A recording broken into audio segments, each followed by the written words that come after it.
Tell us a little bit about So Theresa May says this is about other parties not supporting her on Brexit and giving her a better hand with Brussels. On the other hand, there's the view that this is all about rebels on her backbenches. But which rebels in particular is she going after in this? Well, really, she's going after all rebels. What she wants is to not have any difficulty from particular factions within her party, which is still very divided over the issue of Europe, as she goes into what I think she now realises will be extremely complicated negotiations around Brexit. She has a very small majority at the moment, and so that means that an extreme group of people who wish to remain or people who wish to leave, Brexiteers, Ramonas, however you want to characterise them, she doesn't want any of those groups to have undue influence over her and to hold her to ransom.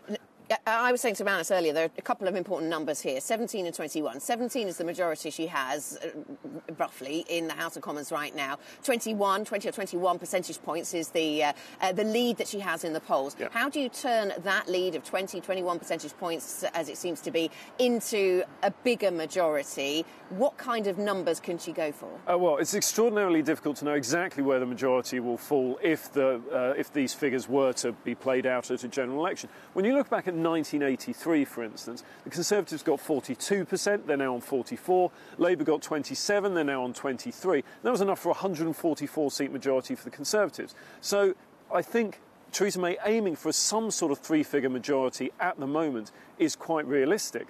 But the question is, where will things go from here? Because polls, as we know, are only ever a snapshot of public opinion at the moment. We have 7 weeks remaining and a lot could change. There could, for instance, be a complete realignment of British politics along the lines of the Brexit referendum, in the same way that we saw in Scotland with the Scottish referendum, with basically the entire electorate going one side or the other. Now, I don't think that's very likely, but it's not by any means out of the question. And so we have lots of things this time around that we haven't had at previous elections, which makes it, in one word, interesting. Interesting, yes, to use that so much underused phrase. 73% of England and Wales constituencies in the Brexit referendum actually voted for Brexit, which is one of the more persuasive arguments, perhaps, that's brought some of the very much Remain MPs in the House around to the Brexit way of thinking. Does this mean that no parties will stand on a stay in the EU platform? I think it's highly unlikely that the Conservatives or Labour will do anything other than support the result of the referendum, as they will put it. But of course that means supporting a Brexit platform.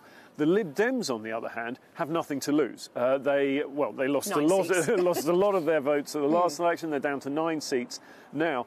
I expect them to position themselves very much as the pro-Remain party, hoping for, banking for that realignment that I talked about. Now, at a national level, that may not get them the kind of 30, 40, 50 seats that they were used to in previous elections. But what it might allow them to do is win back at least some of the seats, particularly in areas like Bath, in Bristol, in the southwest of England that was previous to their stronghold. So does this make the Lib Dems pro-Remain, or it just makes them a softer Brexit? I think it makes them specifically pro-Remain. There's still a lot of chatter in continental Europe, particularly among the German newspapers, for instance, that there will be legal mechanisms that will allow Britain to withdraw from withdrawing, exit Brexit, as they're characterising it. And so I think it's slightly less clear-cut than it's perhaps been presented here. How few seats would the Labour Party need to win for Jeremy Corbyn to quit? I think if Labour were to lose, it's most likely that he'll leave, but by no means guaranteed. Okay. Fewer than 150, and it's absolutely disastrous.